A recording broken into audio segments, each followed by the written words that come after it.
હોસ્પિટલમાં રિક્ષામાં મહિલાએ દીકરાને જન્મ આપ્યો હતો। સિવિલ હોસ્પિટલમાં ચેકઅપ માટે આવતાની સમયે જ પ્રસૂતિનો દુખાવો થતાં રિક્ષામાં ડિલિવરી થઈ ગઈ હોય।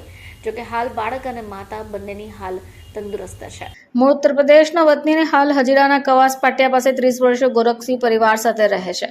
પત્ની રમીના દેવી અને 2 દીકરી છે। ગોરખસિંહ L&T કંપનીમાં કોન્ટ્રાક્ટર કર્મચારી તરીકે કામ કરી પરિવારનું ગુજરાન ચલાવે છે। તેમના પત્ની રમીલા દેવી ગર્ભવતી હોય ત્યારે સિવિલમાં સારવાર ચાલતી હોય। સવારે ચેકઅપ માટે સુરત સિવિલ હોસ્પિટલ આવવાનું હોય, જ્યાં પોતાના પતિ અને પરિવાર હજીરાથી બસમાં સુરત સિવિલ હોસ્પિટલ આવ્યા હતા। એક સ્ટેન્ડ પર ઉતર્યા બાદ રિક્ષામાં બેસી સિવિલ હોસ્પિટલની અંદર પ્રવેશ્યા। સિવિલ પોલીસ ચોકીની પાસે જ પહોંચતાની સાથે જ તેમને પ્રસૂતિનો દુખાવો ઉપડ્યો હતો। રિક્ષા ચાલકને કહી રિક્ષા ઊભી કરાવી દીધી અને થોડી ક્ષણમાં જ મહિલાએ બાળકને જન્મ આપ્યો। આ દરમિયાન ઘટના અંગે જાણ થતાં નર્સ અને સિવિલ હોસ્પિટલનો સ્ટાફ દોડી ગયો। બાળક અને માતાને ટ્રોમા સેન્ટર ખાતે સારવાર અર્થે ખસેડાયા હોય, જ્યાં બંનેની હાલત તંદુરસ્ત જાણવા મળ્યું છે। બ્યુરો રિપોર્ટ, ચેનલ આઈ વિટનેસ, સુરત।